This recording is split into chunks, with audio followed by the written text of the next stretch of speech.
ይሄው አጅሮ የጻፈው ማለት ይሄን ያውቃሉ ይላል። አቡነ ቡቼ የሚባል መሳለቁ ነው እሱ ቤት። ቅዱስ ክርስቶፎሮስ ዘወርሃ ሚያዝያ 2 ስንክሳር ላይ ታሪኩ ይገኛል። ለክርስቶስ ሰማዕት ሆኗል እያሉ ኦርቶዶክሳውያን እንዲያከብሩት የሚያነግሱት ግማሽ አካሉ ሰው ግማሽ አካሉ ውሻ ስለሆነው እናንተ ምን ትላላችሁ? ወንጌል ለኦርቶዶክስ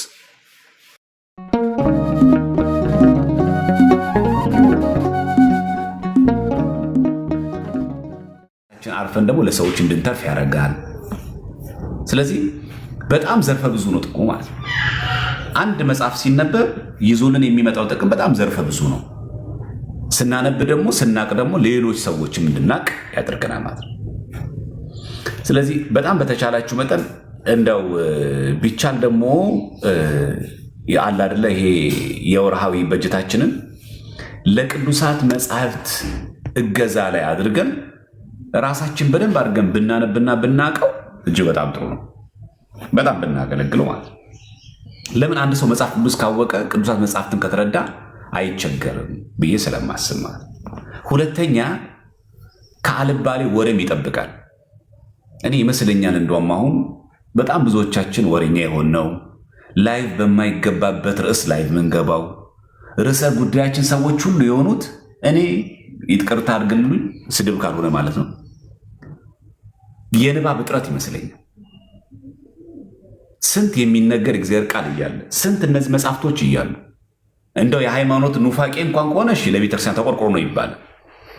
ዋናው ትኩረታችን እንደው አንዳንድ ጊዜ ርዕስ አታችሁ ዝም ብላችሁ ላይ የምትገቡ ሰዎች እኛ ርዕስ እንስጣችሁ በእውነት ከፈለጋችሁ ማለት እንደው ጊዜ ካላችሁ እንደው የሚቻል ከሆነ በጣም ብዙ ብዙ ብዙ ብዙ የሚነበቡ መጽሐፍቶች አሉ። ያንን ያነበብነውን ያወቅነው ለሰው ብናካፍል ለእኛም ይጠቅማል፣ ለሰዎችም ይጠቅማል። ስለዚህ በደንብ አድርጋችሁ ከቅዱሳት መጽሐፍት ጋር ያላችሁ ግንኙነት ብታዳብሩት እጅግ መልካም መልካም ነው። እሺ አሁን ወደ ምላሾቹ ብንገባ ጥሩ ነው። መጽሐፉን ካሜራውን ላዙርላችሁና በእነዚህ ዙሪያ ላይ በቅዱሳት መጽሐፍት ላይ የሚጠይቁ ጥያቄዎችን እንመለከታችኋለን ማለት ነው። ለጥንቃቄ አንድ ነገር ላሳያችሁ። ለጥንቃቄ ይሄ መጽሐፍ ሥላሴ በተዋህዶ የሚባለው ጸሐፊው መሰረት ስብሐት ለአብ ነው። ኢዝኖት ኦርቶዶክስ ተዋህዶ ኦርቶዶክስ የነበረው ተሐድሶ የገባ ሰው ነው። ስለዚህ ምናልባት ይሄን መጽሐፍ ከቨር ፔጅ አይታችሁ የኦርቶዶክስ መጽሐፍ እንዳይመስላችሁ ተጠንቀቁ። እሺ ይሄ ማለት ነው። ይሄ ለእኛ የሚጠቅመን ለምንድን ነው? ለዲቤት ስናደርግ መናፍቃን ይህንን እያጣቀሱ ስለሚናገሩ በእነሱ በራሳቸው ራስን ለማሳፈር ነው ይህ የምንጠቅሰው እንጂ ለመንፈሳዊ እውቀታችን ለማስፋት ለቅድስና ብናቀው እንጠቀማለን ብለን አይደለም። እንዳትሳሳቶች ተጠንቀቁ። አሁን እዚህ ጋር በቃ ሥላሴ በተዋህዶ የሚል ጽሑፍ ስለጻፈ የኛ ነው ማለት አይደለም። በጣም አደገኛ ነው ራሱ እና ጸሐፊው ራሱ መሰረት ስብሐት ለአብ ነው። ገበያ ላይ ወጥቷል እና ለአንዳንድ ጊዜ ዝም ብላችሁ ብቻ የሆነ ከቨር ፔጅ ስታዩ እንዳትሸወዱ። እሺ መጽሐፍ ነው።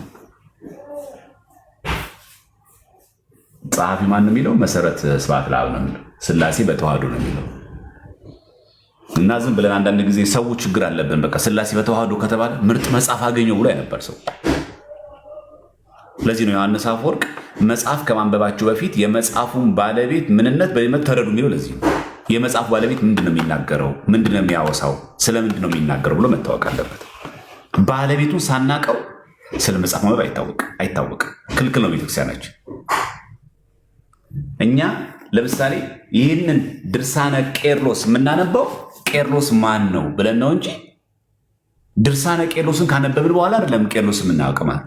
መጀመሪያ የመጽሐፉን ባለቤት ከታወቀ በኋላ ነው መጽሐፉን በዝርዝር የምናነበው፣ የምናስተምረው፣ የምንተነትነው ማለት። ስለዚህ መቅደም ያለበት የመጽሐፉ ባለቤት ማወቅ አለብን። ይህ በጣም አስፈላጊ ስለሆነ ማለት ነው።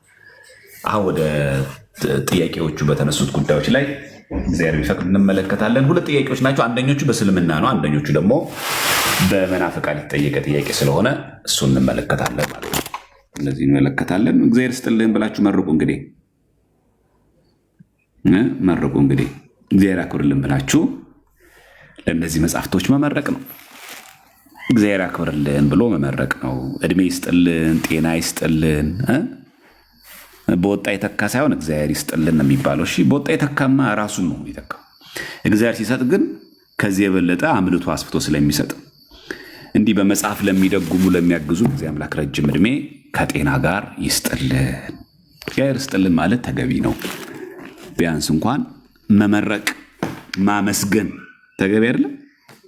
እግዚአብሔር ይስጥልን ብሎ በመጽሐፍት እንዳናፍር፣ መጽሐፍ መጣቀሻ እንዳናጣ፣ የምንናገረውን ነገር እንዳያሳጣን፣ እኛን በእውቀት ጎልብተን ሌሎች ሰዎች እንድንተርፍ እገዛ ለምታደርጉልን፣ በመጽሐፍ ለምታግዙን ሁሉ ምስጋናችን ከፍ ያለ ነው ለማለት ያክል ነው። ይህን ያክል ነው የምናነሳው። እሺ የመጀመሪያው ጉዳያችን የሚሆነው እዚህ መጽሐፍ ላይ ነው። ገድለ ገብረ መንፈስ ቅዱስ ወተአምራቲሁ በግዕዝና በአማርኛ የሚል ነው። ሁለተኛው ደግሞ ይሄ ድርሳነ ዑራኤል ነው። ሁለት ናቸው የምንመለከታቸው ዛሬ ማለት ነው። ድርሳነ ዑራኤል እና እነዚህ ሁለት መጽሐፍቶችን እንደ እግዚአብሔር መልካም ፈቃድ እንመለከታቸዋለን ማለት ነው። አይ ቲንክ ይሄኛው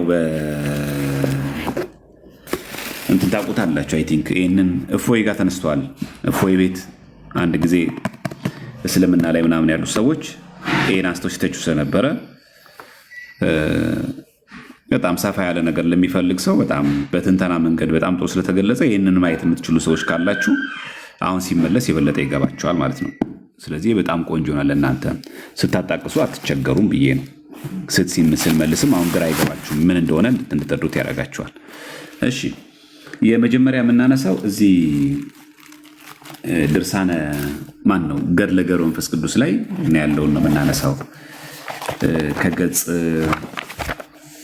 76 ጀምረን እስቲ እንመልከት ምን እንደሚል ማለት ነው።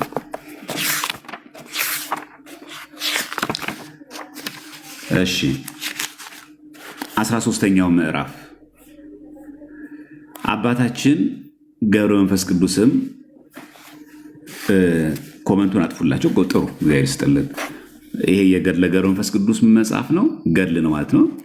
13ኛው ምዕራፍ ይልና አባታችን ገብረ መንፈስ ቅዱስም ከባህሩ ዳር ቆሞ ምስራቁና ምዕራቡን ሰሜኑና ደቡቡን ተመለከተ። ከዛስ የኢትዮጵያን ሕዝብ ኃጢአት በፊቱ ተገልጾ ታየው። አባታችን ገብረ መንፈስ ቅዱስም እንደምታውቁት ጻድቁ አባታችን አቡነ ገብረ መንፈስ ቅዱስ ወይ ደግሞ እኛ አቡ የሚባሉት እኚህ አባታችን እንደምናውቀው በቤተክርስቲያናችን ቅድስና ያላቸው ታቦት የተቀረጸላቸው ናቸው። በዛ ላይ ደግሞ እንደምታውቁት ኢትዮጵያ አይደሉም። ይሄ የምታውቁት ይመስለኛል። ኢትዮጵያ አይደሉም። አባታችን ገብረ መንፈስ ቅዱስም ወደ ባህር ተወርውሮ ገብቶ፣ ምክንያቱም የኢትዮጵያ ኃጢአት ሲገለጽለት ገብቶ በራሱ ተተክሎ ከዚህ ባህር እንዳልወጣ በሕያው ስም ማልኩ በእግሬም አልቆምም አለ። 40 ቀንና 40 ሌሊትም በባህር ውስጥ እንዲሆኖ ኖረ። ለምን ጸለየ ማለት ነው? ብፁዕ አባታችን አቡነ ገብረ መንፈስ ቅዱስ ለኢትዮጵያ ሕዝብ ኃጢአት ለመሰላችሁ። ከዚህ የሚጀምርላችሁ አንድን ገድል ምንነት ለመረዳት ኢቭን መጽሐፍ ቅዱስ ራሱ ያለውን ሐሳብ ለመገንዘብ ከፈለግን የሚጀመረው ከመጀመሪያው ጀመራችሁ እስከ መጨረሻው ጨርሳችሁ ኮንሰፕቱ ርዕሰ ጉዳዩ ገብቷችሁ ነው መተንተን መናገር ያለባችሁ። አሁን እኛ ጋር ችግር እየሆነ ያለው ሙሉን ሳናነበው ቆርጠን እየቀጠልን እንሄድና በኋላ ችግር እየፈጠርን ያለ ሰዎች ስላለን ነው። ስለዚህ ሙሉ ማንበብ መልመድ አለብን። ወደ አባታችን ገብረ መንፈስ ቅዱስ ስምህን የጠራ መታሰቢያን ያደረገ እምርልሃለሁ የሚል ቃል ከሰማይ መጣ። ምን ያደረገ? ስምህን የጠራ ማለት በእንተ አቡነ ገብረ መንፈስ ቅዱስ ብሎ የዘከረ ማለት ስምህን የጠራ ማለት። እሺ ስምህን የጠራ ካለ በኋላ ምን አለ? መታሰቢያን ያደረገ። ያ ማለት በአቡነ ገብረ መንፈስ ቅዱስ ስም ምን ያደረገ? የመጸወተ ሰው ማለት ነው። ከሰማይ ምን የሚል ቃል መጣ? እምርልሃለሁ የሚል ቃል መጣ። ከዚህ ቀደምም እንዳልነው በዚህ መጽሐፍ ቅዱስ ትምህርታችን ላይም እንዳለው እነዚህ የቅዱሳን ቃል ኪዳን ለመዳን የሚያስፈልጉ ሚስጥራትን የማይከለክሉ አንድ፣ ቃል ኪዳኖቹ ወደ ቅዱሳት ሚስጥራት እንድንመጣ የሚያደርጉ ናቸው እንጂ እነዛ የቅዱሳን ቃል ኪዳን ለመዳን የሚያስፈልጉ ሚስጥራትን አይተኩም። ከዚህ ቀደም በጣም ተደጋጋሚ ጊዜ ስላልነው ምንድነው ድርሻው? የቃል ኪዳን ማገዝ።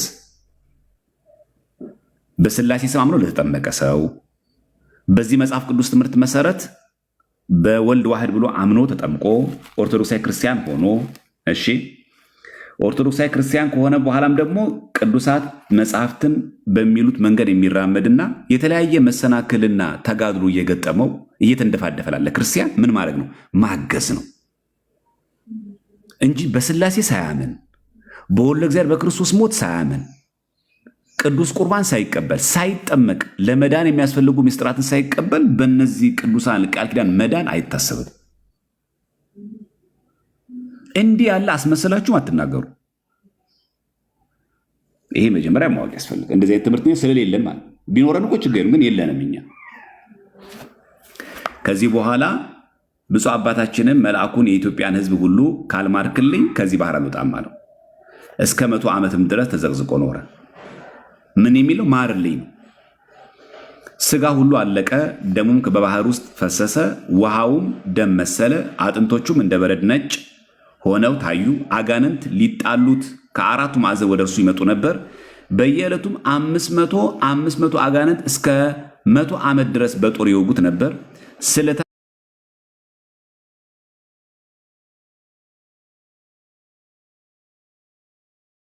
ነው ከሞቱ ሰማዕታት ሁሉ ከተቀበሉት መከራ የበዛ ነው።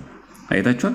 የብፁዕ ወቅዱስ አቡነ ገብረ መንፈስ ቅዱስ ጻድቁ አባታችን ተጋድሎ መከራው ከማ በክርስቶስ አምነው። አያችሁ፣ መጀመሪያ መስፈርቱ ይሄ ነው። ራሱ ጻድቁ አባታችን አቡነ ገብረ መንፈስ ቅዱስ የሚጋደሉት ራሱ በክርስቶስ አምነው፣ ማንም ሲኦል አይግባ ይዳን ሁሉ ሰው አይጥፋ ብለው። አያችሁ፣ በክርስቶስ አምነው ከሞቱ ሰማዕታት ሁሉ ከተቀበሉት መከራ የበዛ ነው። ስለዚህ በክርስቶስ አምነው ይመቱ ቅዱሳን አሉ። ከነዛ ሰማዕታት ሁሉ የአቡነ ገብረ መንፈስ ቅዱስ መከራ በጣም የበዛ ነው።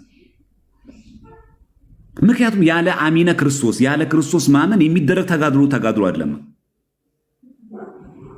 እና አንዳንዶቹ በክርስቶስ ማመን ሌላ፣ የአቡነ ገብረ መንፈስ ቅዱስ ቃል ኪዳን ሌላ ይላል። አይደለም። የአቡነ ገብረ መንፈስ ቅዱስ ተጋድሎ ራሱ በክርስቶስ አምነው ከሚሞቱ ተጋድሎ ቅዱሳን ጋር አብሮ ሲነጻጸር የእሳቸው እንደውም ይበዛል። በክርስቶስ ሳያምኑ አይደለም አቡነ ገብረ መንፈስ ቅዱስ የተጋደሉት። ከዚህ በኋላ ጌታችን መጥቶ ከባህር ዳር ቆሞ ወዳጄ ገብረ መንፈስ ቅዱስ ማን? ጌታችን። ወዳጄ የሚለው ለምንድን ነው? በሕጉ በትእዛዙ ስለሄደን አቡነ ገብረ መንፈስ ቅዱስ መቼስ ክርስቶስ ወዳጅ የሚለው በዘረኝነት አይደለም፣ ለሱ ክብር ምስጋና ይግባውና፣ በቀረቤታ አይደለም፣ ለሱ ክብር ምስጋና ይግባውና፣ በመልክ በቁመት አይቶ አይደለም ክርስቶስ እንደዚህ የሚለው፣ ክብር ምስጋና ይግባውና። እንደዚህ የሚል ትምህርት የለንም እኛ፣ የምታውቁት ነው ሁላችሁ። ይሄ ሁሉ ባለበት እግዚአብሔር ያሳያችሁ። ይሄ ሁሉ ባለበት ወዳጄ ያለው ወዳጄ ማለት ነው በቃሌ በትእዛዛቴ ሁሉ የምትሄድ ቅዱስ ማለት ነው። የኢትዮጵያን ሰዎች ሁሉ ምሬልሃለሁና ተነስ ውጣ አለው። ምን ማለት ነው? እቺ ንግግር የኢትዮጵያን ሰዎች ሁሉ ምሬልሃለሁ ማለት ነው። አንተ ያቀረብክልኝን ልመና እዚህ ጋር ለምኖት ነበራ። የኢትዮጵያን ሕዝብ ማርልኝ ብሎት ነበራ። እዚህ ጋር ይሄው እዚህ ጋር ብፁዕ አባታችን መልአኩን የኢትዮጵያን ሕዝብ ሁሉ ካለማርክልኝ ከዚህ ባር አልወጣም ብሎ አላ እዚህ ቁጥር 3 ላይ ለዚህ ምላሽ ተጋድሎውን እየተጋደለ ጌታችን ተገልጦ ምንድን ነው ያለው? የኢትዮጵያን ሕዝብ ሁሉ ምሬልሃለሁ። ምን ማለት ነው? ማለት የኢትዮጵያን ሰዎች ሁሉ ምሬልሃለሁ ማለት ኢትዮጵያዊ የተባለ በሙሉ ቢያምን ባያምን፣ ቢቆርብ ባይቆርብ፣ ንስሐ ቢገባ ባይገባ፣ ቢጠመቅ ባይጠመቅ መንግስት ሰማያት ይገባል ማለት አይደለም። ምን ማለት ነው? ንግግር የኢትዮጵያ ሰው ሕዝብ እንኳን ሁሉ በሙሉ አምኖ ቢጠመቅ ስጋው ደሙ ቢቀበል በአንተ ስም ቢማጸነኝ፣ ኧረ ይሄን ሁሉ ሕዝብማ አልምርልህም አልልም እንዳለ የኢትዮጵያ ሕዝብ እንኳን መጥቶ ይህንን ቃል ኪዳን ለመቀበል የሚያደርግ ዝግጁነት እስካሟላ ድረስ በስቷል፣ ቀንስ አልልህም፣ እምርልሃለሁ እንጂ የኢትዮጵያ ሕዝብ በሙሉ ኦርቶዶክስ ከሆነ ሲፈልግ ቃሚ ይሁን፣ ሲፈልግ አጫሽ ይሁን፣ ሲፈልግ አይቁረብ፣ ሲፈልግ ስጋው ደሙን አይቀበል፣ እንደፈለገ ይሁን እኔ እምርልሃለሁ ማለት አይደለም። ይህም በደንብ ማወቅ አለብን። ያን ጊዜም አባታችን ገብረ መንፈስ ቅዱስ ያሰበው ስለተፈጸመለት ደስ እያለው ከባህር ወጣ። አጥንቶቹ እንደ መርፌ ቀዳዳ ተበሳስተው ተገኙ። በጣም ይገርማል። ማርልኝ ለማለት ሰውን ለማዳን ሰውን ማር አድን ለማለት ይህን ያክል ዋጋ ተከፍሏል። ጌታችንም መላ ሰውነቱን በእጁ ዳሶ ምንም እንዳልደረሰበት እንደ መጀመሪያው ጤነኛ አደረገው። ከዚህ በኋላም ወደ ምድረ ከብድ ላከው። የት ላከው? ወደ ምድረ ከብድ። ከዚህ በኋላ ወደ ሰማይ ወጥቶ ከፀሐይ በላይ ከሰማይ በታች 7 ዓመት ኖረ። ከፀሐይ በላይ ልብ በሉ፣ ከሰማይ በታች 7 ዓመት ኖረ። ዳግመኛም ከዚያ ወርዶ ወደ ምድረ ከብድ ሄደ። በዚያም እስከ 7 ዓመት ድረስ እንደ ምሰሶ ተተክሎ ቆሞ ሲጸልይ ኖረ። ወደ ላይም አንጋጦ ቅንድቦቹ ሳይሸፈን እጆቹ ወደ ላይ እንደዘረጋ ሲጸልይ ኖረ። ጸሎቱ ልመናው ያን የአንድ ቅዱስ መለኪያው ጸሎት ማለት ከእግዚአብሔር ጋር መነጋገር አለ። ሁል ጊዜ ከእግዚአብሔር ጋር መነጋገርን ለመደ። እንዲህ ከዚህ በኋላ ሰይጣን በቁራ ተመስሎ ሁሉ ስዕላቸው ላይ እንደምንመለከተው ማለት ነው አይኖቹ ወደ ሰማይ አንጋጦ አገኘ ይላል። እንደዚህ ማለት እሳቸው ሲጸልዩ ይሄ ቁራ የተባለው ማለት ነው ሰይጣን ነው። እንግዲህ የብርሃን መልአክ ይመስል የለ እዚህ በቁራ ተመስሎ አይኖቹ ወደ ሰማይ አንጋጠው አገኘ።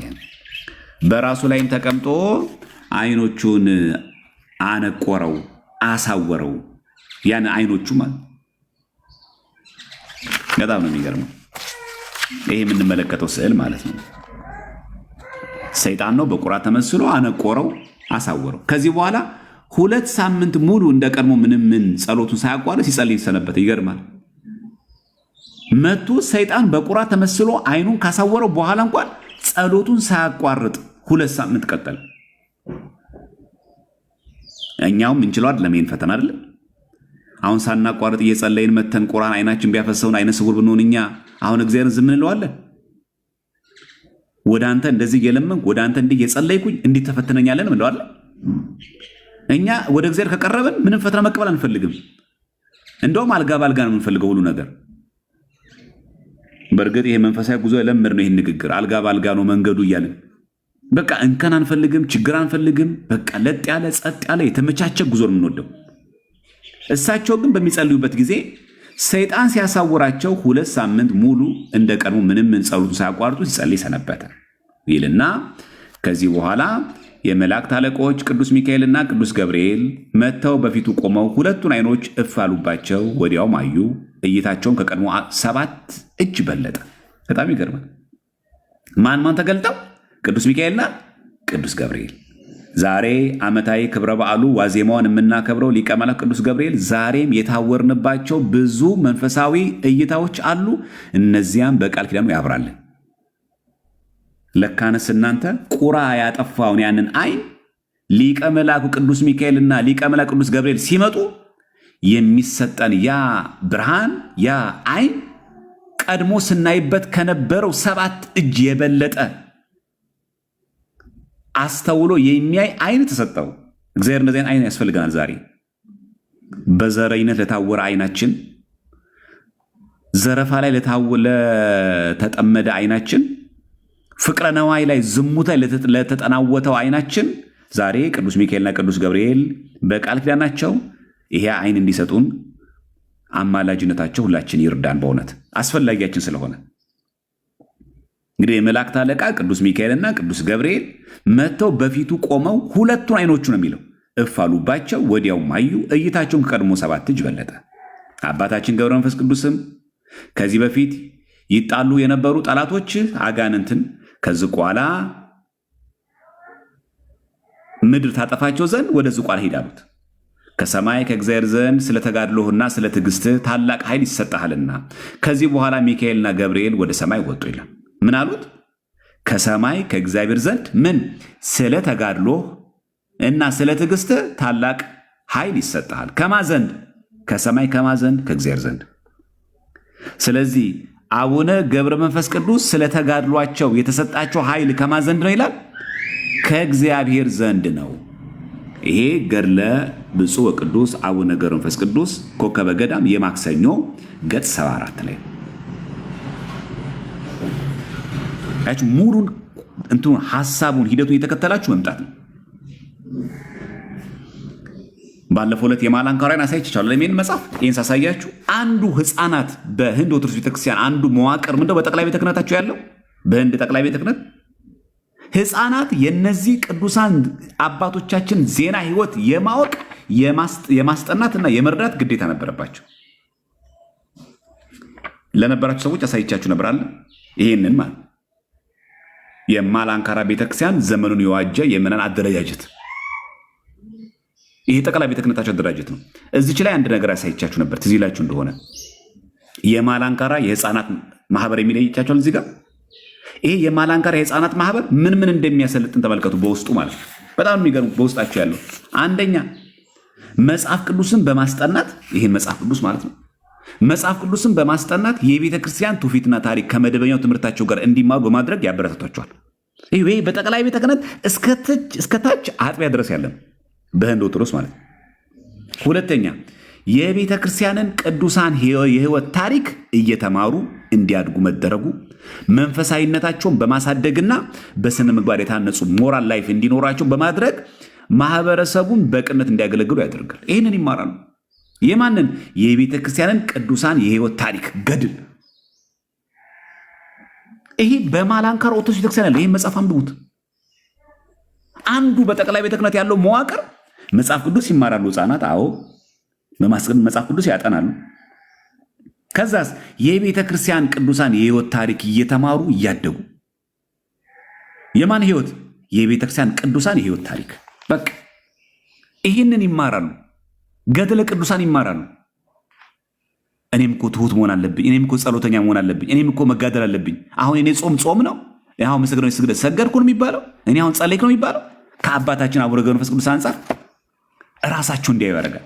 ቀጥሎስ ማህበሩ ይሄ ማለት ነው በሚያደርጋቸው ዘርፈ ብዙ እንቅስቃሴዎች ህፃናት በሰንበት ትምህርት ቤት እና በቤተ ክርስቲያን አገልግሎት ያለማቋረጥ እንዲሳተፉ ያበረታታቸዋል። ስንት ዓመት ያሉት?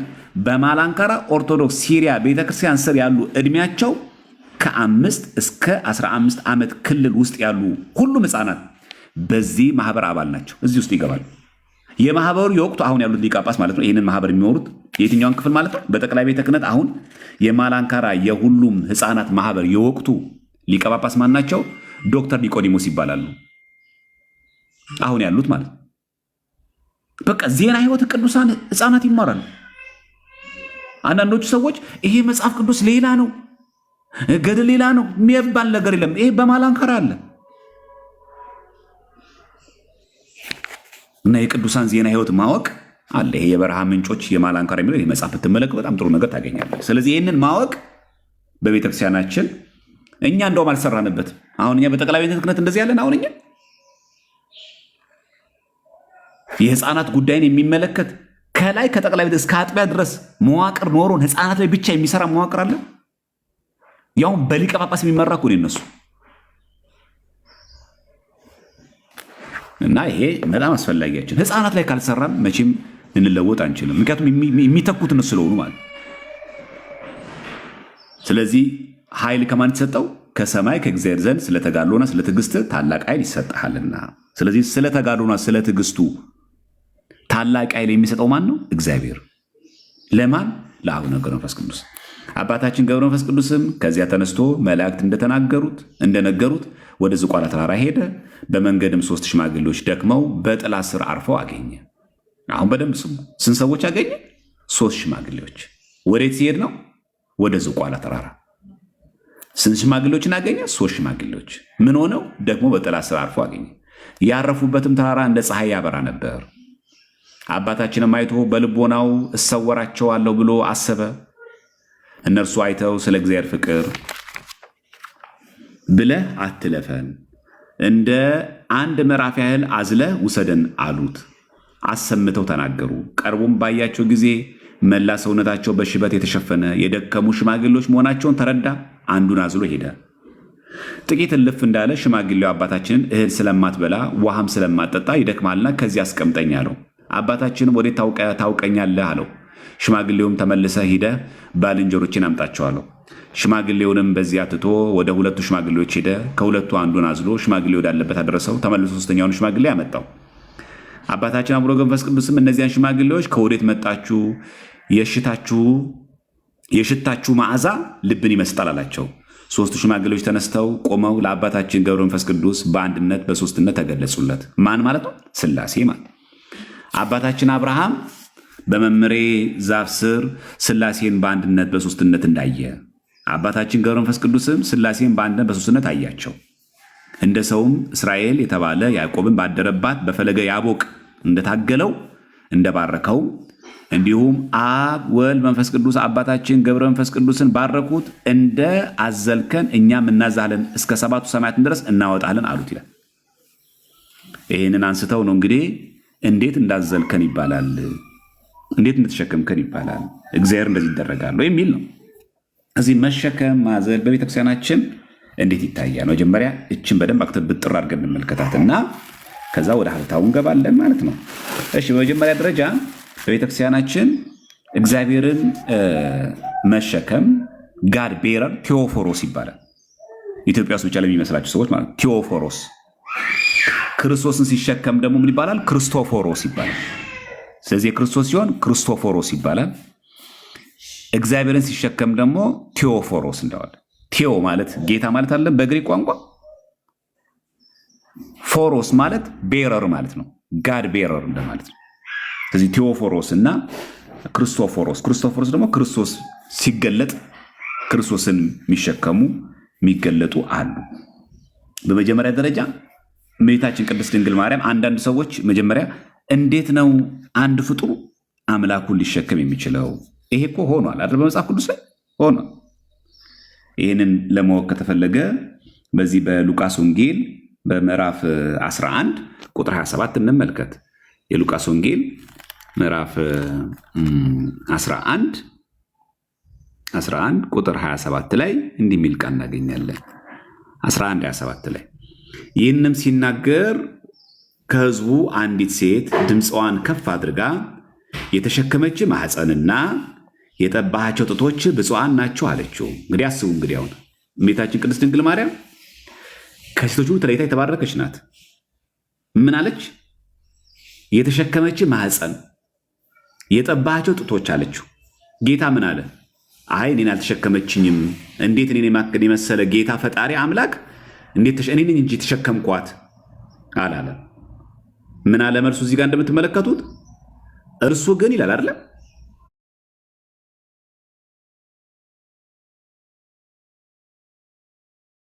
አዎን ማለት ልክ ነሽ፣ የተሸከመች ማኅፀንና የጠባሃችሁ ጡቶች ብፁዓን ናቸው አላት ማለት። አዎን ማለት አክሴፕታንስ መስላለ አውቶንቲኬት አደረገላት ማለት አረጋገጠላት። ልክ ነሽ፣ ግን እኮ የኔ እናት ድንግል ማርያም ብፁዕ የተባለችው እንዲሁ ዝም ብላ አይደለም። አንቺን ብፁዕ ልትባይ ከሆንሽ እንደ እናቴ ድንግል ማርያም የእግዚአብሔርን ቃል መጠበቅ አለብሽ። የእግዚአብሔርን ቃል ከጠበቅሽ ብፁዕ ትባያለሽ። እናቴ ድንግል ማርያም ብፁዕ የተባለችው ዝም ብላ አይደለም፣ የእግዚአብሔርን ቃል ጠብቃ ነው።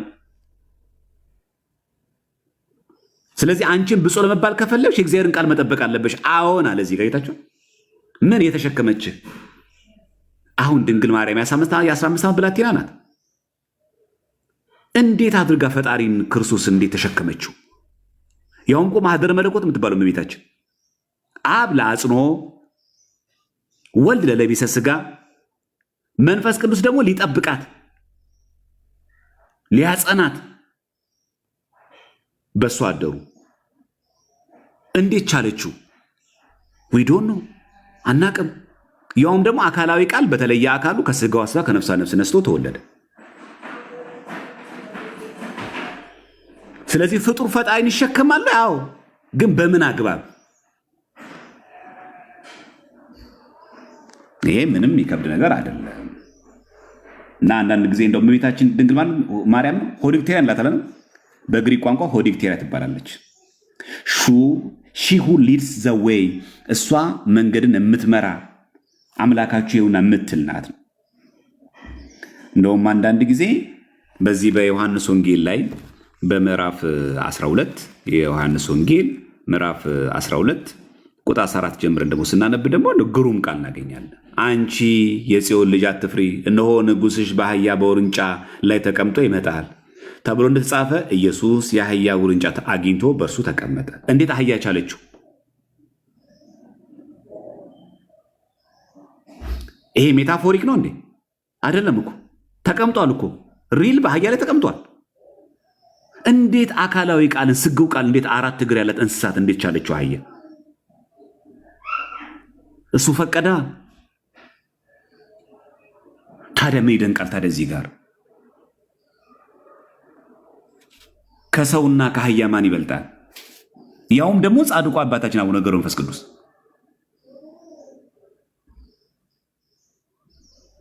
ይህ በጣም ቀላል ነገር ነው። አህያ እኮ ተሸክመዋለች። አህያ የተሸከመችው ግን መለኮታዊ ክብሩ ነው የተሸከመችው። ሰማይ ዙፋኔ ነው፣ ምድር እግሬ መረገጫ ናት ያለ ጌታ እንዴት አህያ ተሸከመችው? ሜታፎሪክ አይደለም መችሴ፣ ሪል ነው። ያውም እኮ ምን እንደሚለው በአህያና በውርንጫይቱ ላይ የተቀመጠው። እንዴት ቻሉት? ይህንን መገንዘብ በጣም ተገቢ ነው። እና እንዴት ፍጡር ቻሉ ለሚለው አህያም ችለው የለም እንዴ? ይህንን በደንብ ማወቅ አለብን ማለት ነው። ግን ደግሞ በሜታፎሪክ ደግሞ ገለጻ ደግሞ አለ። በዘይቤ ደግሞ ሲገለጽ ደግሞ አለ። በዘይቤ ደግሞ እዚህ ዘዳግም 1:30 ላይ ኦሪት ዘዳግም ምዕራፍ 1:30 ላይ ደግሞ ሜታፎሪክ ደግሞ አለ። 1:30 ኦሪት ዘዳግም ምዕራፍ 1 ቁጥር 30 እንደዚህ ይላል፣ በፊታችሁ የሚሄደው አምላካችሁ እግዚአብሔር፣ ልብ በሉ በእስራኤላውያን ማለት ነው፣ እስራኤል ዘሥጋ ላይ በፊታችሁ የሚሄደው አምላካችሁ እግዚአብሔር እናንተ ስታዩ በግብፅና በምድረ በዳ እንዳደረገላችሁ ሁሉ ስለ እናንተ ይዋጋል። ማንም የሚዋጋው? እግዚአብሔር። ቁጥር 31 ላይ ወደዚህም ስፍራ እስክትመጡ ድረስ በሄዳችሁበት መንገድ ሁሉ ሰው ልጁን እንዲሸከም አምላክህ እግዚአብሔር እንደተሸከመ አንተ አይተሃል። ምን ማለት እንደተሸከመ ማለት? እስራኤላውያን ያን ሁሉ ሚሊዮን ህዝብ እግዚአብሔር አምላክ ሄዶ ልክ ሰው እንደሚሸከም በጀርባ ተሸከመ ማለት ነው። ሜታፎሪክ እኮ ነው። ሜታፎሪክ ነው። ወደዚህም ስፍራ እስክትመጡ ያ ማለት ወደ ከነዓን ማለት ነው። ማርና ወተት የምታፈልቀው መሬት ድረስ በሄዳችሁበት መንገድ ሁሉ ሰው ልጁን እንዲሸከም። በጣም የሚገርም ደግሞ ንጽጽሩን ተመልከቱ። ሰው ልጁ እንዴት ነው የሚሸከመው? በእጁ ብድግ አድርጎ ልጅን ይሸከማል አይደል? ሰው ልጁን እንዲሸከም ነው። ንጽጽሩ እንኳን ተመልከቱ እንዴት እንደሆነ እንደሚያነጻጽረው። አንድ አባት ልጁ እንዴት ነው የሚሸከመው? እንደሚሸከም አምላክህ እግዚአብሔር እንደተሸከመ አንተ አይተሃል ይላል።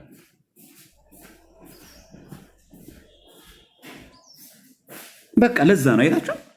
ልክ እንደዚሁም እዚህ ጋር ይላል አንተ እንዳዘልከን እኛም እናዝልሃለን እስከ 7ቱ ሰማያት ድረስ እናወጣለን አሉት። ማን? ሥላሴ ተሸክሟቸዋል እኮ እስራኤላውያንን። ያውም እኮ ሰው ልጁን እንዲሸከም ነው የሚለው። አምላክህ እግዚአብሔር እንደተሸከመ አንተ ታይተሃል ይላል። እንዴት አድርጎ ነው ብድግ አድርጎ የተሸከመው እግዚአብሔር አምላክ? ይህንም ሜታፎሪክ ለመሆኑ አንድምታ ላምጣልና ላሳያቸው። አንድ የጠብቁኝ ቆይ፣ አንድምታ ላሳያቸው። ኦሪት ዘዳግም አንድምታ ብታዩት ጥሩ ስለሚሆን ለሁላችሁ ማለት ነው።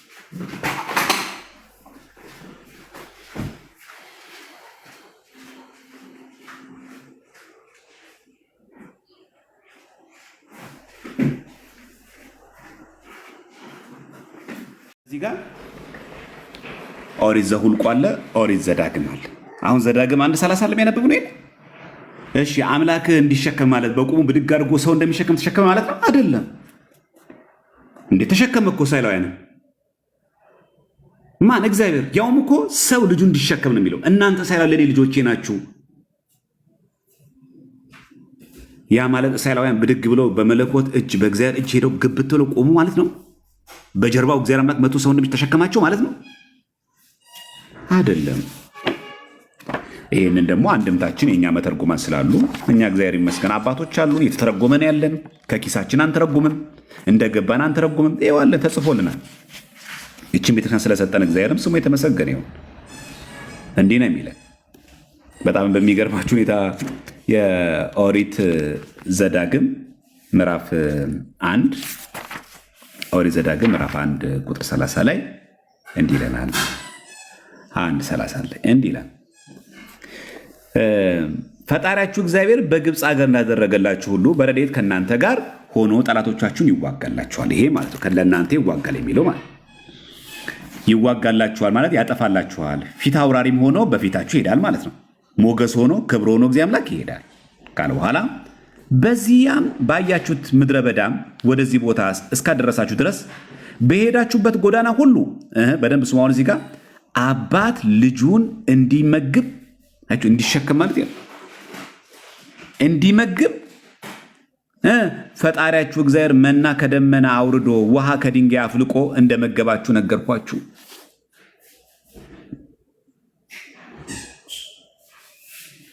ስለዚህ መሸከም የሚለው ቃል በቁሙ አለ፣ በዘይቤ አለ ማለት። በቁሙ ቅድም እመቤታችን ቅድስት ድንግል ማርያም ከስጋዋ ስጋ ከነፍሷ ነስቶ አምላክን ተሸክማለች። 9 ወር ከ5 ቀን ለዛው አዝላው ግብፅን ተሰዳለች አይደል? አጥብተዋለች፣ በጀርባዋ አዝለዋለች፣ በክንዷ ታቅፈዋለች። በሁለተኛ መንገድ ደግሞ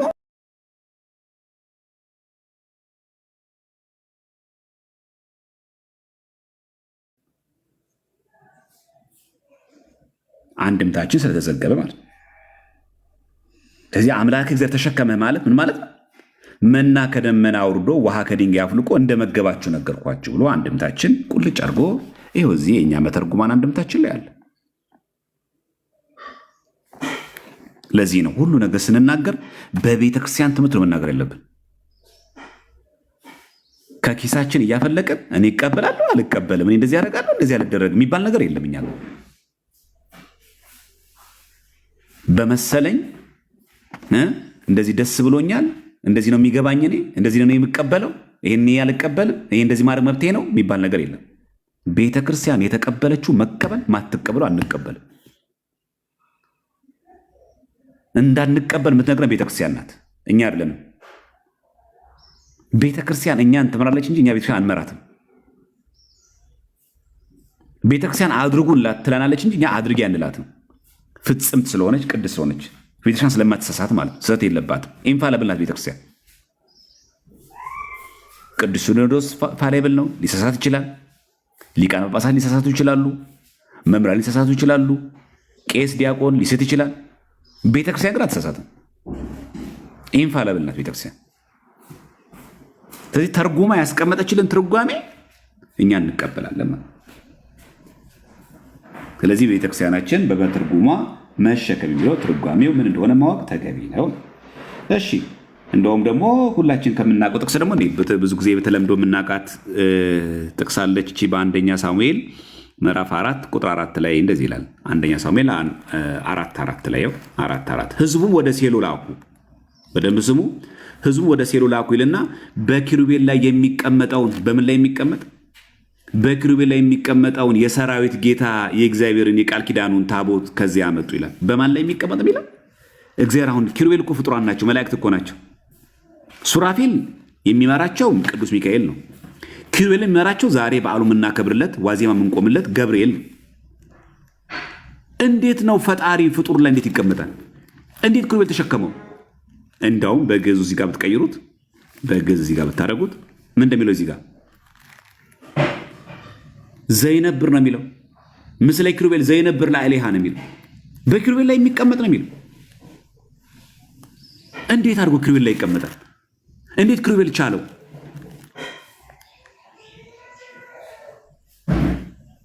ኪሩቤልስ ፍጡራን ናቸው አይደል? መላእክት ቢሆኑም ቅሉ ፍጡራን ናቸው አይደል? እንዴት ፈጣሪ ላይ እንዴት ያውም እኮ ለአንድ ላይ ቃል ደቂቃ እኮ አይደለም። ያውም እኮ በኪሩቤል ላይ የሚቀመጥ እኮ ነው። በኪሩቤል ላይ የሚቀመጠውን የማን የሰራዊት ጌታ የእግዚአብሔርን የቃል ኪዳኑን ታቦት ከዚያ አመጡ ነው የሚለው። በማን ላይ የሚቀመጠው? በኪሩቤል ላይ የሚቀመጠው። እንዴት ፍጡር ቻለው? እንዴት ኪሩቤል ቻሉት? እሱም ተቀምጦ እንዴት ቻሉ? ተሸክመውት። ይሄን ልንገልጸው ልንተነትነው አንችልም ማለት ሊተነተን ሊተርጎም ይችላል ማለት የኛ መተርጓን እንደውም እሱ ይሸከማቸዋል እንጂ እነሱ አይሸከሙትም ነው የሚለው መግቦቱን ለመናገር። ይሄ አሁን አንደኛ ሳሙኤል ምዕራፍ 4 ቁጥር 4 ላይ የተቀመጠ የተሰፈረ ቃል ነው። ስለዚህ ክርስቶስ ለኛ መጋቢያችን ነው፣ ረዳታችን ነው ማለታችን ነው። በሐዲስ ኪዳን ደግሞ እናሳይ። ምናልባት የብሉይ ኪዳን እስካሁን የጠቀስነው በሐዲስ ኪዳን ደግሞ እስቲ እናሳይ። 19:10 ላይ እስቲ እንመልከት። ራዕይ ዮሐንስ 19:10 ላይ እንደሚል ቃል እናገኛለን። 19:10 ላይ 11 ላይ ሰማይም ተከፍቶ አየሁ፣ እነሆም አምባላይ ፈረስ የተቀመጠበት የታመነ እና እውነተኛ ይባላል፣ በጽድቅም ይፈርዳል ይዋጋል። ምን ላይ ተቀመጠ? አምባ ላይ፣ ፈረስ ላይ። አምባ ላይ ማለት ነገር ጻዕዳ ማለት ነጭ ፈረስ ማለት። ነጭ ፈረስ ላይ ምን ያለው የተቀመጠው ምንድነው? እሱ የታመነና እውነተኛ ይባላል። ከዛስ በጽድቅም ይፈርዳል ይዋጋል። በዚህ አጋጣሚ ክርስቶስ ምንድነው? ፈራጅ ነው።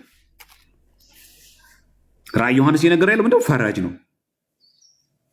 እነሆም አምባ ላይ ፈረስ ላይ ነው የሚለው። ጻዕዳ ይላል። ይኸው በዚህ ጋር በግዕዝ ብትተረጉሙት ጻዕዳ ነው የሚለው። ወወፃ ፈረስ ጻዕዳ አለ የሚለው። ወምዝ ተርኅወ ሰማይ ወወፃ ፈረስ ጻዕዳ፣ ነጭ ፈረስ ማለት ነው። አምባ ላይ የሚለው ምን ያለው? የተቀመጠበትም በዚህ በነጭ ፈረስ የተቀመጠበት ምን የታመነና እውነተኛ ይባላል። በጽድቅም ይፈርዳል ይዋጋል። ነጭ ፈረስ እንዴት ቻለው? ይህን እውነተኛ ዳኛ፣ ይህን እውነተኛ በጽድቅ የሚፈርደውን ይህንን ታዋጊ እንዴት ቻለው?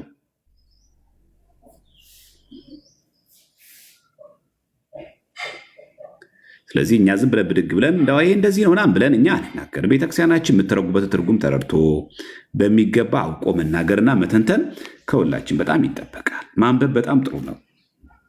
ሳናነብ መናገሩ በጣም ብዙ ዋጋ ስለሚያስከፍል ማለት ነው። እሺ አንድን ጨምርና እዚሁ 19 ላይ 21 ላይ 1921 ላይ እዚህ ስንመለከት ራሱ የቀሩትም በፈረስ ላይ ከተቀመጠው ከአፉ በሚወጣው ሰይፍና ሰይፍ ተገደሉ፣ ወፎቹም ሁሉ ከስጋቸው ጠገቡ ይላል። የቀሩትም በፈረስ ላይ ከተቀመጠው፣ በፈረስ ላይ የተቀመጠው ማለት ነው ክርስቶስ፣ ከአፉ በሚወጣው ሰይፍ ተገደሉ።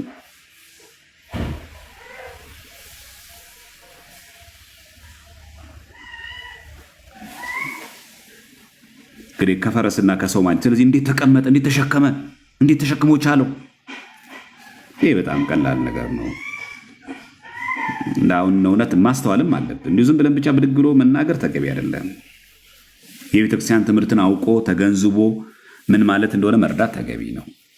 ስለዚህ ስላሴ ቢሸከሙንም ይከብዳል። እሺ አግናጢዎስ ታውቁታላችኋል። ጌታችን ከህፃናት መካከል ብድግ አድርጎ እንደዚህ ህፃናት ካልሆናችሁ የእግዚአብሔር መንግስት አትገቡም ያለው ያ ህፃን በቤተክርስቲያናችን ትውፊት አግናጢዎስ ደግሞ ኢግናቲየስ የሚባለው ነው። ምን ይባላል? እሱ የአንጾኪያው ኤጲስቆጶስ ማለት ነው። ጋድ ቤረር ይባላል። ቴዎፎሮስ ይባላል። ጋድ ቤረር ያው በእንግሊዝኛ ሲሆን ስለምንቀበል ብዬ ነው። ይኸው ኢግናቲየስ በመጀመሪያው ክፍለ ዘመን አባት የነበረ አባት ነው። ኦልሶ ኮልድ ቴዎፎሮስ ኦር ምን ይባላል? ጋድ ቤረር። ቴዎ ማለት ጌታ አምላክ ማለት አይደል? ከዚህ አግናጢዎስ ምጡል አንበሳ ራሱ ምን ተብሎ ይባላል? ቴዎፎሮስ ይባላል። ያውም እኮ ክራይስት እኮ ነው የሚለው ጋድ ቤረር።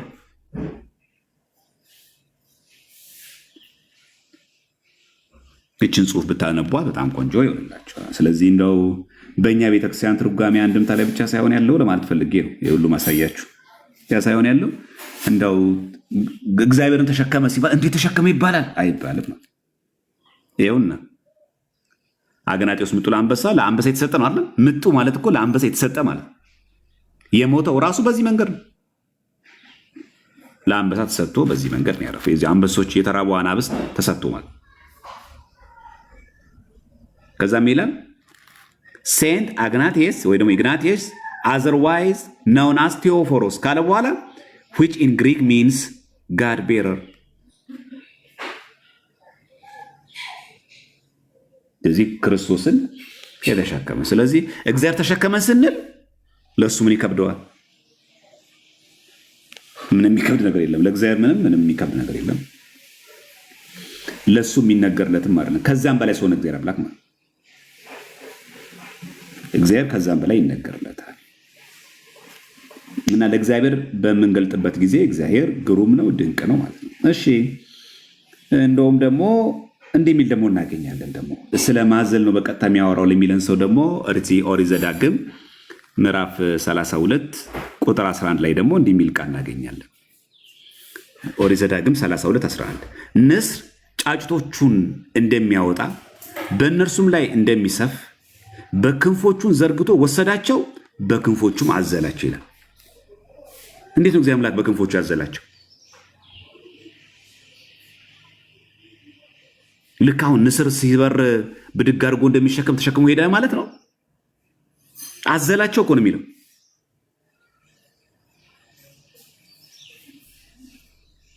አሁን እስራኤላውያን በክንፍ ነው የሄዱት፣ በእግራቸው አልተጓዙ። ታዲያ በክንፍ ከወሰዳቸው ምን ባህር ኤርትራ መሻገር አስፈለጋቸው? ምን የቃዴስ በርኔ መሻገር አስፈለጋቸው?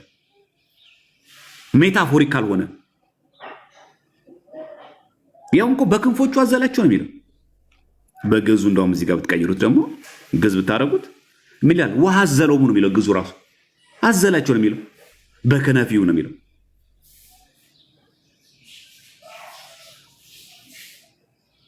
ስለዚህ ክንፍ የተባለው ረድኤቱን ለማሳየት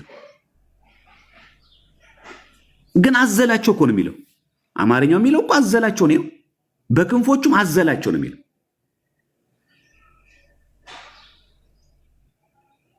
እንጂ እግዚአብሔር አምላክ እንደ ንስር ክንፍ ኖሮት እኮ አይደለም። ረድኤቱን ለመናገር ነው፣ መግቦቱን ለመናገር። ይኸው እዚህ ዘዳግም ላይ አላላችሁ። ያው አንድምታው ላይ አሁን ይሄ አንድምታ ኦሪት ዘሌዋውያንን፣ ኦሪት ዘኍልቍና ኦሪት ዘዳግምን የያዘ ነው። ሶስቱን ማለት ነው። እዚህ ጋር መጽሐፍት ብላ ሶስቱን የያዘ ነው። ማየት ትችላላችሁ። አንድምታውን እኔው ካላችሁ በአንድምታው እንሂድ። የግል ትርጉም ስለማልወድ ነው። እኔ ይሄ በግሉ እየተረጎመ የሚናገር ሰው አልወድም። ቤተክርስቲያን የምትለው ነው ማለት ያለበት እንጂ ብድግ ብሎ አንድ ሰው እንደዚህ የሚመስለኝ እኔ እንደዚህ የምንረዳው ይሄ በጣም ስንፍና። በጣም አሁን በቲክቶክ የተጀመረ አንዱ ስንፍናችን ይሄ ነው። ዝም ብሎ ብድግ አድርጎ አባቶች ያላሉትን ያልተረጉሙትን በግል ዝም ብሎ መተርጎም። ይኸው እዚህ ጋር ተናገረ።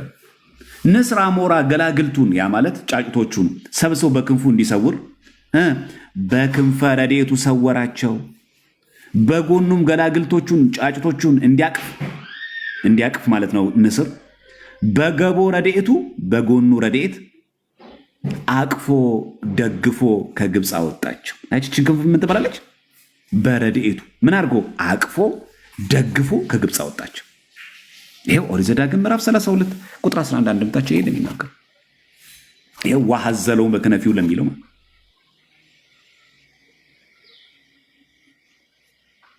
ከየት አመጣን? ከቤተ ክርስቲያን። ይሄው መጽሐፍ ቅዱስ፣ ይሄው ትርጓሜያችን። አለቀ። መማር ያለብን እንደዚህ ነው። ይህንን መገንዘብ ማወቅ መቼስ ከሁላችን የሚጠፋብኝ አይመስለንም ነው። እግዚአብሔር ረድኤቱ መግቦቱም እንዲህ ስለሆነ እሺ። ክርስቶፎሮስ የሚባሉ ሌሎች እንዳሉ ታውቃላችኋል። መቼም ይሄ ይጠፋችኋል ብዬ አላስብም። ባለፈው ዕለት ፕሮቴስታንቶች ሲሳለቁበት የነበረው ማለት ትዝ ይላችኋል። እሱ ሴንት ክርስቶፎሮስ ከአንገቱ በላይ ምናምን የውሻ ምናምን ብለው ሲሳለቁበት የነበረው ማለት እሱም ባለፈው ዕለት ሳሳያችሁ በማን ቤተክርስቲያን ይከበራል ነው ያልኳችሁ።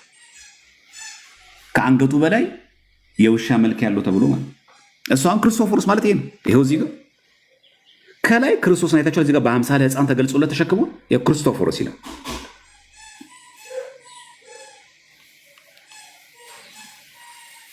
በእንግሊዝኛ ሲሆን የምናምነው ማለት ነው።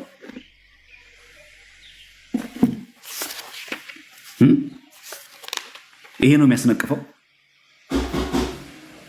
እዚህ ያዌ ሲሆን ይሄ ሲሆን ተረት እዚህ ጋር ሲሆን ትክክል አይደል? ይሄው ክርስቶፎሮስ እኮ ነው ጎንበስ ያለው ትልቅ ሰውዬ። ከጀርባው የምታዩት ይሄ ሕፃን ክርስቶስ ነው። ለዚህ ነው ክርስቶፎሮስ የተባለው። በእኛ አንድምታ ላይ ሲገኝ ተረት ይሆናል አይደል?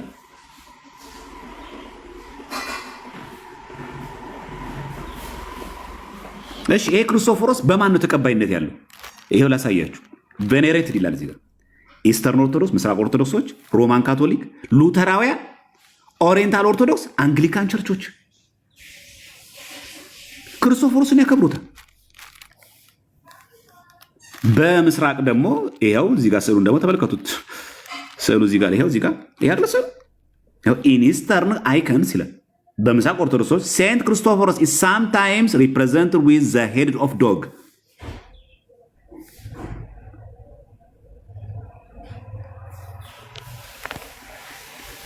ካለማወቅ ኃጢአት መድኃኔዓለም ይጠብቀን ሁላችንም። በድፍረትም ከመናገር ይጠብቀን። በጣም ከባዱ ነገር ድፍረት ነው። አንግሊካን ቸርቾች ናቸው የሚገርማቸው፣ እኛንም አይደለም። ሉተራውያን ቸርቾች ምን ይሉታል? ቅዱስ ማንን? ክርስቶፎሮስ ያከብሩታል። ቅዱሱ ላይ ያከብሩታል።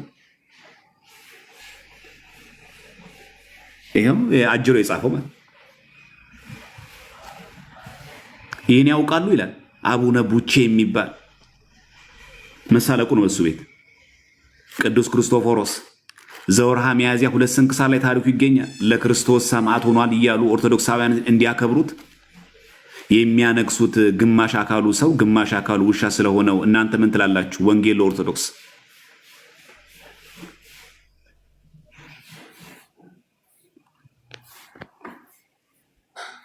እኛን ይሄን ያልነው እኛን የሳለኝ ስል ክርስቶፎሮስን ይሄንን ቅዱስ ሚሉትና ማን ናቸው? ሉተራውያን። ሉተራውያን አሉ፣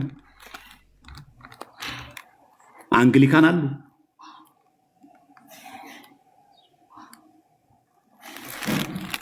እነሱ ያችን ስላዩዋትና የኦርቶዶክስ መስሎት ነው እሱ በቃ እኛ ዝም ብለን የሆነ ደብተራ የሳለው ሰው አድርጎ ስላሰበው ወንጌል ኦርቶዶክስ አለ።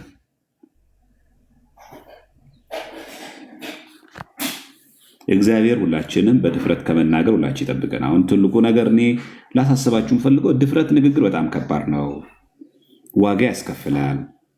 እኛም እንደ መናፍቃን አንሁን። ሳናነብ ሳናስተውል ዝም ብለን መናገር አደጋ አለው። እባካችሁ በተደጋጋሚ ጊዜ እንደምለው በማስተዋልና በጥበብ በጥንቃቄ እንናገር። ጠላቶቻችን ዛሬ ከመቼውም ጊዜ በላይ ተግተው የኢትዮጵያ ኦርቶዶክስ ቤተክርስቲያንን ለማጥፋት አቅደው የተነሱን ያሉት። ይሄ ደግሞ ለሁላችሁ የሚጠፋችሁ አይመስለኝም፣ ለሁላችሁም አለ። ስለዚህ በኋላ ከጠፋም በኋላ አንተና አንቺ ነሽ ምናምን ከምንባባል ከወዲሁ ነቅተን ብንሄድ ጥሩ ነው። አሁን የክርስቶፎሮስ ስዕል ይታያችኋል። እዚህ ከላይ የውሻ ሆኖ ከዚህ ጋር ደግሞ የሰው ምን ለማለት የውሻ ሲፈጠር ውሻ ሆኖ እኮ አይደለም። ሰዎችን አይቼ ሰዎች በእኔ መልክ ግባት ደም ግባት አይተው ከሚሰነካከሉ ሴቶቹ እባክህን ሰዎች በእኔ ይሄ ጻድቅ እንዴት ቅዱስ ነው እንዴት ነው ግርማ ሞገሱ ብሎ እንዳይሰነካከሉ ፊቴን የውሻ መልክ አድርገው እኮ ነው። ቅድስና እኮ ነው የሚያሳየው።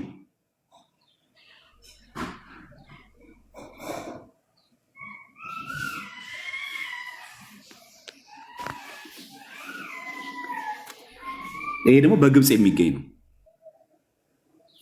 ክርስቶፎሮስ ከጌታችን ጋር አብሮ ተስሎ ይሄ በግብፅ ያለ ነው።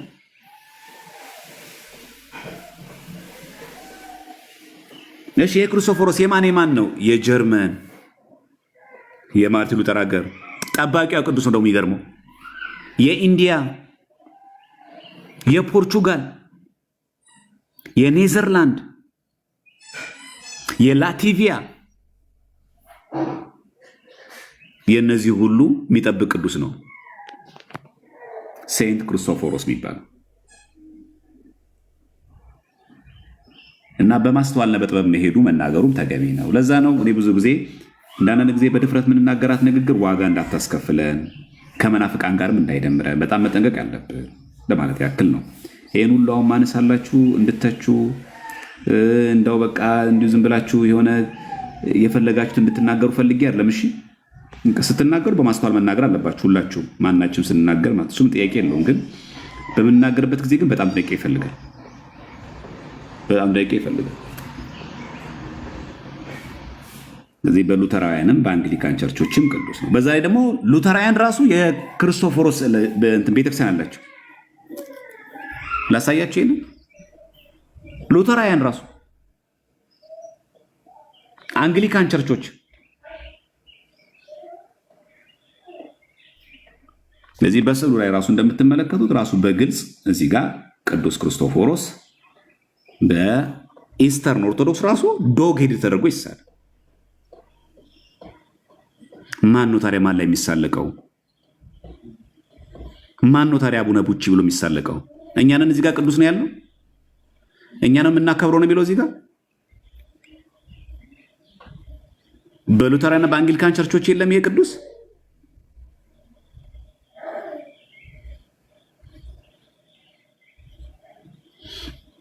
ያውም ጎንበስ ብሎ ክርስቶስ በአምሳለ ሕፃን ተገልጾለት ክርስቶስ ተሸክሞ እኮ የሚያሳይ ምንድን ነው እዚህ ጋር ጥፋቱ?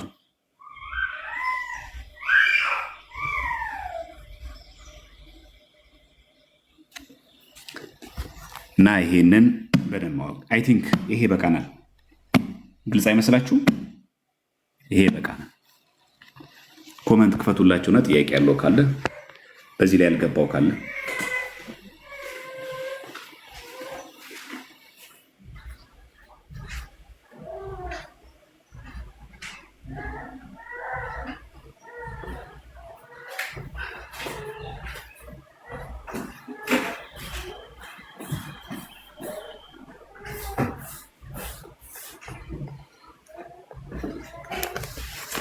የእንትናን ትፈልጉታላችሁ። የአንግሊካን ቸርቾችን ከፈለጋችሁ ላሳያችሁ። ድንገት የሚያስፈልግ ከሆነ አንግሊካን ቸርቾች ያላቸውም ማለት ነው። ከከፈተልኝ ላሳያችሁ። ይሄ ማለት ታያችኋል። እዚህ ጋር ሴንት ክርስቶፎሮስ ይኸው ሴንት ክርስቶፎሮስ አንግሊካን ቸርች ነው የሚለው። እንደው የቅዱስ ክርስቶፎሮስ ቤተክርስቲያን እኛ ጋር እኮ የለም ኢትዮጵያ ውስጥ።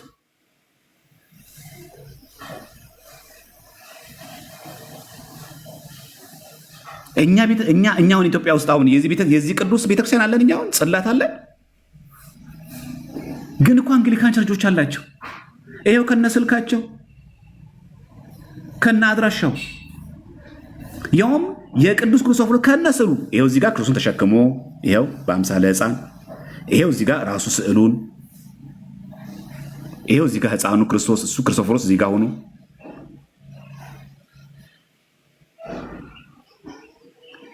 አሁን እኮ ተቸገርን ክርስቲያኖች። አንድን ነገር ለማሳመን ይሄንን ገድል ለማሳመን በእንግሊዝኛ የተጻፈ ሌላ ከዚህ ጋር ትይዩ የሆነ አቻ የሆነ ምሳሌ ማቅረብ አለብን።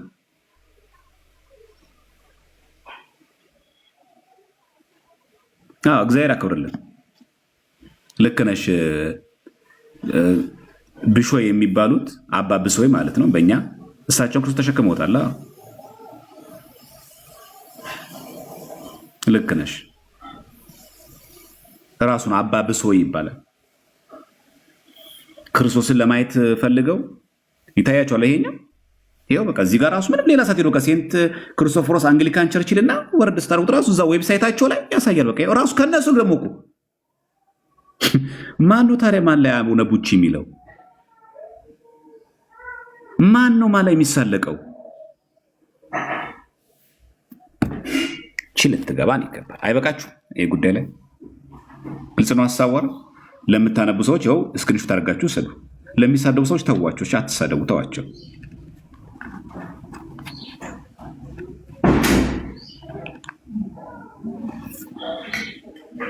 እሺ አዎ፣ በተቸገረ ሰው ሁሉ ለምን ተገለጠ ለሚለው ደግሞ ምላሽ እንስጥ። የሚጠቅማችሁ ከሆነ እሷ ላይም ገለጻ የሚያስፈልግ ከሆነ እንስጥ። እሷ ላይም እንስጥ ከተባለ ይሰጣል፣ ችግር የለም። እሱ ምንድነው ባጭሩ መልሱ ማለት ነው። ጠፋውባችኋል። ለሀተታው እንዲመች ለምንድን ነው በተቸገረ ሰው አምሳል የተገለጠው? የአባ ብሶይ ታሪክም ይህን የሚያሳየው። ለምሳሌ አባ ብሶይን ላሳያችሁ። የአባ ብሶይን አሁን ብንመለከት አባ ብሶይ በገዳም የነበረ የበቃ አባት ነው እና ይህ የበቃ አባት በክርስትና ሕይወቱ በጣም ቅዱስ የሆነ አባት መነኮሳት ባህታውያን ተሰበሰቡና እባክህን እግዚአብሔርን አሳየን አሉት። በደንብ ስሙ። ማንን አሳየን? እግዚአብሔርን አሳየን አሉት። በጣም ከባድ ጥያቄ ነው አይደል?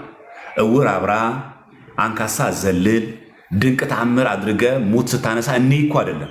እግዚአብሔርን አሳየን እንዲገለጥን አድርግላ።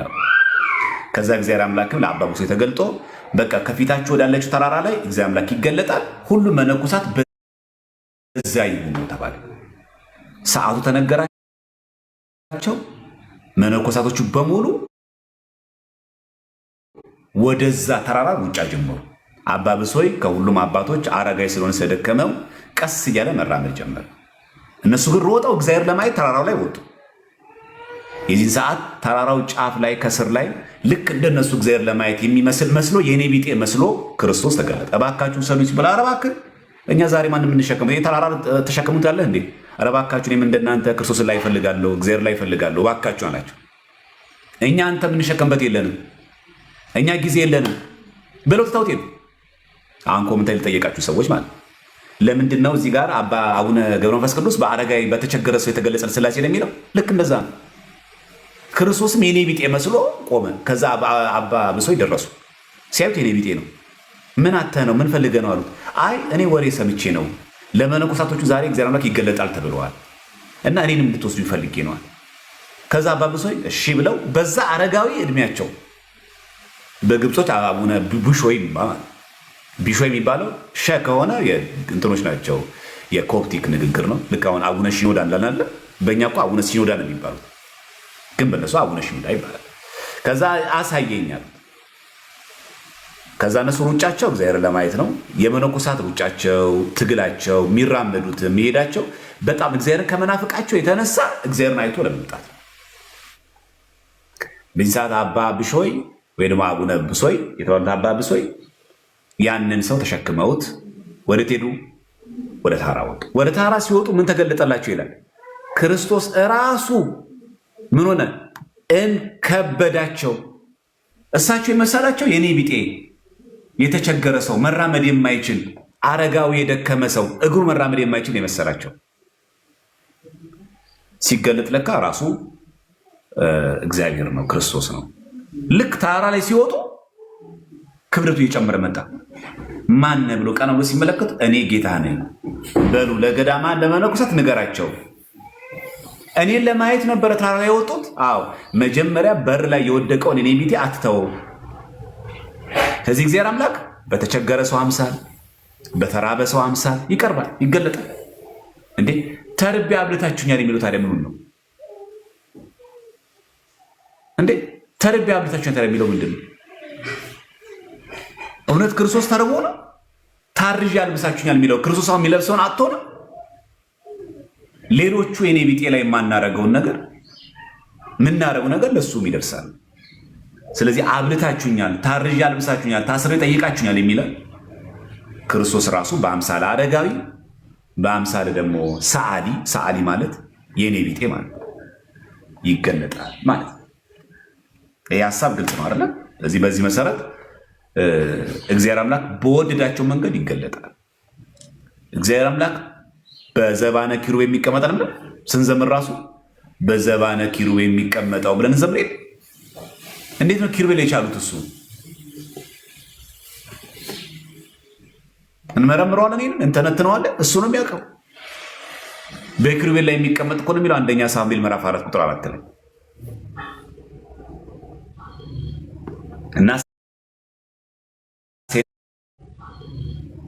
እና ሴንት ክርስቶስ እንዳያችሁ ደግሞ ክርስቶስን ተሸክሞ ይከበራል። እና በሉተራውያንም በአንግሊካን ቸርቾችም ጭምር ያለ ነው ማለት ነው። ይህ ግልጽ ከሆነ ድርሳነ ዑራኤል ደግሞ ላሳያችሁና እናጠቃለን።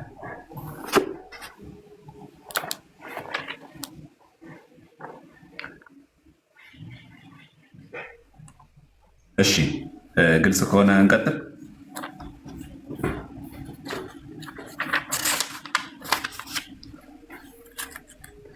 ወይዬ ያቡ እንዴት ነህ? ደህና ነህ ወይ? ግልጽ ከሆነላችሁ እንቀጥላለን።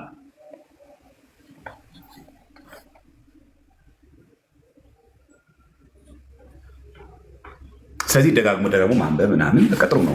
ለሚያነብሰውን አይከብድም ነው በቃ ለሚያነብሰው አይከብድም። አሁን እኛም ብሶ ደግሞ በእነሱ ብሶ ደግሞ አንድ ሰው በጣም በእነሱ ብሶ ደግሞ አቡነ ቡቺ ብለው ደግሞ ሲሳለቁ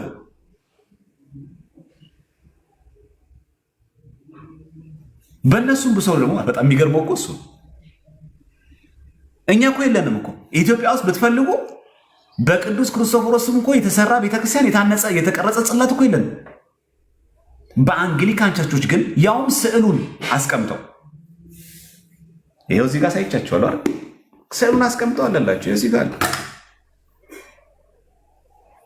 ላዙርላችሁ ሰልንቺ ይኸው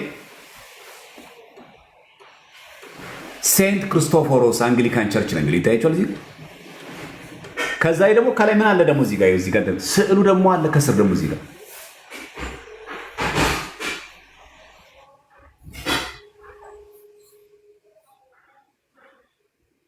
ግልጽ ነው ሀሳቧል። እና በደንብ አድርጋችሁ አስተውሉ እባካችሁ። እዚህ ያላችሁ ሰዎች፣ ሚዲያ ላይ ያላችሁ ሰዎች እንደ መናፍቃን የቤት ስራ አትስጡም ባካችሁ። የእነሱ ይበቃል። ካልገባችሁ ጠይቁ፣ መርምሩ። ሊቃውንቶች አሏት፣ ቤተክርስቲያን አባቶች አሏት። በእኛ የምትለካ አይደለችም ኦርቶዶክስ ተዋሕዶ ቤተክርስቲያን። አሁን ያለችበት ፈተና ይበቃታል። መከሯንም ለማብዛት ፈልጋችሁ ከሆነ ይበቃታል። ለመናፍቃን እድል ፈንታ አትስጡ ባካችሁ። ካልገባችሁ ሊቃውንት አሉ፣ ወጣት መምህራን በጣም ብዙ አሉ። ምንድን ነው ይሄ አልገባኝም በሉ። እንደዛ ይሻል እንጂ ብድግ ብለን ይሄ ተረት ተረት አይባልም። በቃ ጠይቁ፣ አባቶች አሉ ጠይቁ። ግበት አሁን እኮ ቢያንስ እኮ አንግሊካን ቸርቾች እኮ ይታዘቡ ነው። ክርስቶፎሮስን እኮ ሲሳለቁበት እነ ቀለሜን እኮ አንግሊካን ቸርቾች ይታዘባሉ ከሆነ ኧረ እባክህ ዝም በል በስሙ እንደውም እኮ ቤተክርስቲያን አንጻን ብለው ማለት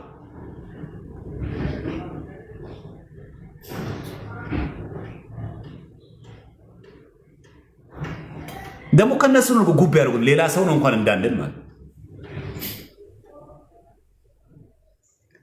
ስለዚህ አሁን የነ ቀለሜን ተዋቸው። ስራው ያው ቤተክርስቲያን መተቸት ነው። እንደዚህ ነገሮችም ስለማያነቡት እሱን ችግር የለም ተውት። እሱ አንዴ ከቤተክርስቲያን ወጥቷል፣ ጠላቷ ነው። እኛ ግን ምን ቤት ነን? መሳደብና መጠየቅ አንድ አይነት ነው እንዴ? ክርስቲያኖች አንድ አይነት ነው? አስረዱኝ፣ አልገባኝም። ማንን ገደለ?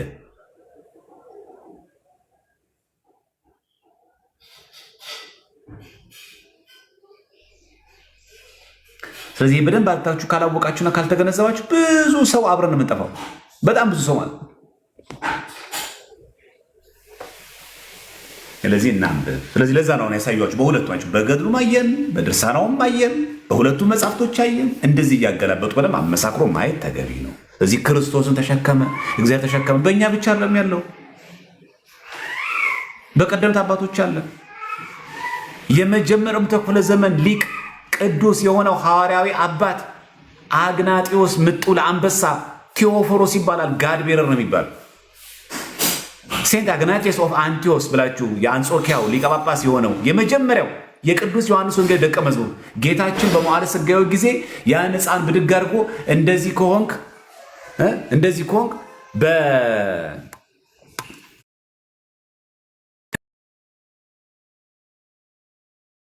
ያ ሕፃን ነው እንግዲህ አድጎ የሰማዕቱ ነው ያረፈው።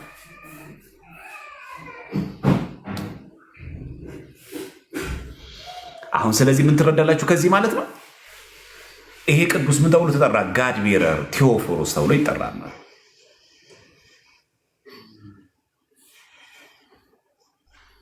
ይሄ የክርስትናችን መነሻ። ስለዚህ ክርስቶስን መሸከም ወንጌሉን ተሸክም እንሄድ የለም በቃ ይገለጥላቸዋል።